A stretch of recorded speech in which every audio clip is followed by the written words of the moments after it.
The mainstream media faced a lot of heat throughout the campaign over coverage that seemed to be pro-Clinton. And with Donald Trump's victory, there is now more fuel on that fire. Take a look at some of these front page headlines just the last couple of days. New York Daily News, House of Horrors from the New York Times. Democrats, students, and foreign allies face the reality of a Trump presidency.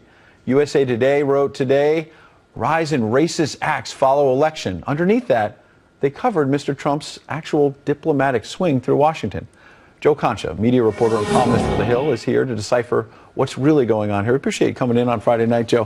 What is going on? Because normally any president, even after a contentious race, gets at least a little bit of a grace period. A honeymoon period, right? Yeah. And I would say this week, in terms of our leaders, in a year where there's really been nothing to be proud of, we saw America at its best. We saw that we can execute a peaceful transition of power. The president inviting Donald Trump to the White House, classy. Hillary Clinton in her concession speech, very classy, extending an olive branch as well, saying we have to support this guy. Even Elizabeth Warren, who was referred to as Pocahontas. I can work with this president. Right, and Trump obviously was gracious back, calling Obama a good man and Hillary Clinton, you know. And they were supposed to talk for 15 minutes yesterday, and they went on for about an hour, and both of them said, look, we had a good talk. Now, some of that's for the cameras, but these two men actually related to one another. But if you look at some of the media headlines. That's the point I was going to make. When you compare and contrast, right, something we could be proud of with our leaders compared to a media that only seems to want to divide and conquer and continue to go negative with Trump 3 days after his election. And all we see is negative coverage. You know why? Why? Because unity and singing Kumbaya doesn't get you ratings and it doesn't get you clicks. So you have to create that sort of controversy. And Let's I think look the at some bottom of the line, headlines, look, I think the media can't really process, okay? Madam President.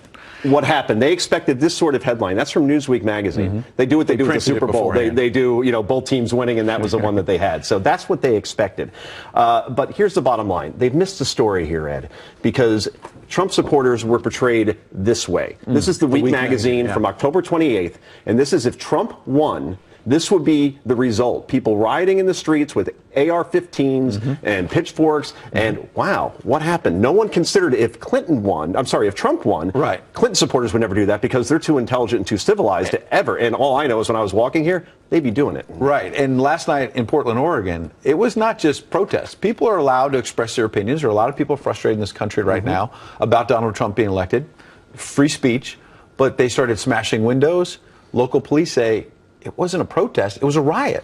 Imagine if Trump supporters had done this. Imagine on another cable network that you may or not have worked at, had a woman on last night saying that people must die and there have to be casualties. Right. There would be mass condemnation from the media and people would be demanding Donald Trump to absolutely. And that was CNN, as I recall, and in fairness, the anchor Don Lemon said, you know, we certainly don't condone violence. But the field reporter didn't follow up. Didn't follow up at all. And said, are you afraid that Donald Trump's going to break up your family? Instead of saying, did you just say that people have to die? Yeah.